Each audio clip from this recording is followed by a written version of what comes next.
તો આપણે આજે આગળ વધીએ. આપણું જે ક્વેશ્ચન અધૂરો હતો, what is an operating system and use for operating system. Operating system એ છે શું અને આપણે તેનો ઉપયોગ કઈ રીતે કરી શકીએ.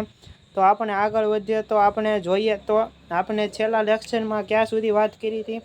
આપણે જોતા હતા કે જે આપણી એપ્લિકેશન હોય છે તે યુઝર ફ્રેન્ડલી હોવી જોઈએ, ડિવાઇસ ડ્રાઈવર હોય છે અને ઈચ એન્ડ એવરી એપ્લિકેશન હોય છે તેને કોની ઓપરેટિંગ સિસ્ટમની રિક્વાયરમેન્ટ હોય છે. તો હવે આપણે આગળ વધીએ તો the operating system works as a communication channel. આપણે આપણા સિસ્ટમ સોફ્ટવેર અને હાર્ડવેરની વચ્ચે જ્યારે વાતચીત કરવાનું એક માધ્યમ ઊભું થાય અથવા તો જરૂરિયાત રિક્વાયરમેન્ટ ઊભી થાય છે ત્યારે આપણે કોનો ઉપયોગ કરીએ છીએ? ઓપરેટિંગ સિસ્ટમનો ઉપયોગ કરીએ છીએ. The operating system helps N application with the hardware part without knowing about the actual hardware configuration. તો આની અંદર શું કહે છે? આપણી જે ઓપરેટિંગ સિસ્ટમ હોય છે તે આપણને એપ્લિકેશન બનાવવામાં મદદ કરે છે.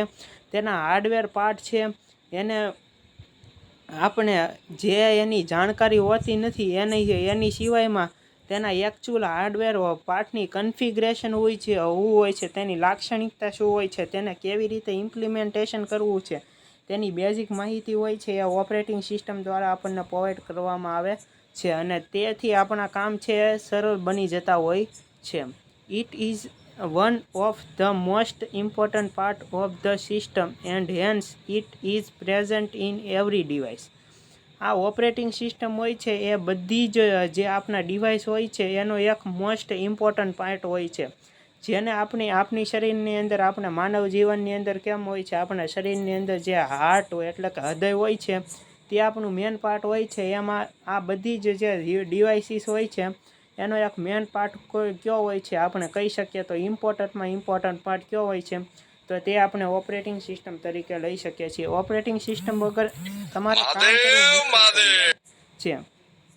The system and hence it is present in every device.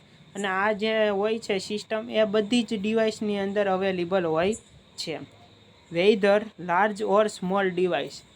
તમે લઈ શકો મોટા ડિવાઇસ હોય છે એની અંદર પણ ઓપરેટિંગ સિસ્ટમ હોય છે અને સ્મોલ એટલે કે નાના ડિવાઇસ હોય છે એની અંદર પણ કોણ કામ કરે છે? ઓપરેટિંગ સિસ્ટમ જ કામ કરે છે.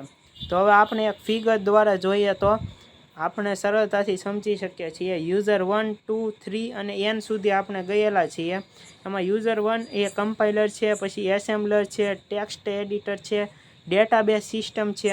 આ બધું જો આ 4 પાર્ટ તમે યાદ નહીં રાખો તો ચાલશે, પણ યુઝર 1, 2, 3 અને n સુધીના આપણી પાસે યુઝર હોઈ શકે છે.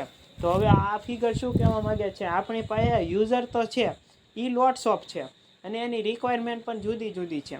એપ્લિકેશન આપણે બનાવીએ છીએ એ પણ ઘણી બધી હોય છે અથવા તો જુદી પ્રકારની હોય છે. યુઝરને કયા એપ્લિકેશનમાં કઈ રીતની પ્રોબ્લેમ છે અથવા તો તેને શું સમજવાની રિક્વાયરમેન્ટ છે, તેને શેના વિશે માહિતી, તેને શેના વિશે નોલેજ લેવું પડે એમ છે. તો આ બધું જ બેઝિક ટર્મ હોય છે. આ બધું શરૂ થતું હોય છે. તો યુઝર 1 થી લઈને n સુધીને અત્યારે આપણને આયા ફિગરની અંદર જોવા મળે છે. તો હવે શું ફિગર શું કહેવા માગે છે? તો એની અંદર એક આપણી સિસ્ટમ એન્ડ એપ્લિકેશન પ્રોગ્રામ હોય છે. એક સિસ્ટમ અથવા તો સિસ્ટમ દ્વારા એક પ્રોગ્રામ હોય છે અથવા તો આપણી કોઈ પણ એક સામાન્ય એપ્લિકેશન હોય છે એનો એક પ્રોગ્રામ હોય છે. એ કોની અંદર જાય છે? ઓપરેટિંગ સિસ્ટમની અંદર. આપણી એપ્લિકેશન હોય છે એ ઓપરેટિંગ સિસ્ટમની અંદર જાય છે. યુઝર એક એપ્લિકેશન હોય છે. તમે એક માની લો કે આપણે નોટપેડમાં એક નાની એવી એપ્લિકેશન બનાવી છે. યુઝર એટલે કે આપણે એક એપ્લિકેશન બનાવેલી છે. હવે આ એપ્લિકેશન છે એ પ્રોસેસ કરવા માટે ક્યાં જશે? ઓપરેટિંગ સિસ્ટમ પાસે જશે. હવે ઓપરેટિંગ સિસ્ટમ છે તે તેનું એક મેનેજ કરશે. હવે પછી તે ઓપરેટિંગ સિસ્ટમ છે એ એક હાર્ડવેર, જો આપણે પ્રિન્ટ આઉટ કાઢવી હોય તો તે હાર્ડવેર દ્વારા આપણને સોફ્ટ કોપીમાં પણ મળી શકે છે અથવા તો હાર્ડ કોપીમાં પણ આપણને હાર્ડવેર દ્વારા મળી શકે છે. તમે પ્રિન્ટર તરીકે તમે તેને એઝ્યુમ કરી શકો છો. આની અંદર આપણે જે એપ્લિકેશન બનાવી છે તેની ઓપરેટિંગ સિસ્ટમની અંદર ગઈ ને પ્રોસેસ કરી. પ્રોસેસ પૂર્ણ થયા બાદ આપણને જ્યારે હાર્ડ કોપીની રિક્વાયરમેન્ટ પડી ત્યારે આપણને હાર્ડવેર એટલે કે પ્રિન્ટર દ્વારા એક આપણે કંટ્રોલ P દ્વારા આપણે જ્યારે કમાન્ડ આપીએ છીએ ત્યારે આપણું જો પ્રિન્ટર આપણું કનેક્ટ હોય કોની સાથે? કોમ્પ્યુટર સાથે, તો તે એક કોપી આપણને દેશે એ હાર્ડ કોપી તરીકે આપણે લઈ શકીએ. આવા તો ઘણા બધા એક્ઝામ્પલ છે. આવી રીતે જે આપણી ઓપરેટિંગ સિસ્ટમ હોય છે તે કામ કરતી હોય છે. હાર્ડવેર દ્વારા પણ હોય છે, સોફ્ટવેર કોપી તરીકે આપણને આપણા કોમ્પ્યુટરમાં પણ શો થઈ શકે છે. જો આપણે પ્રિન્ટ કે એવું કાંઈ પણ હાર્ડ એટલે કે આપણે ફિઝિકલ રીતે જો એની રિક્વાયરમેન્ટ ન હોય તો તે આપણને સોફ્ટ રીતે પણ જોવા મળે છે. ઓપરેટિંગ સિસ્ટમ આપણે આને કહીએ છીએ. તો function of the operating system આને આપણે નેક્સ્ટ લેક્ચરની અંદર રાખીએ. અત્યારે આયા સુધી રાખીએ. મહાદેવ.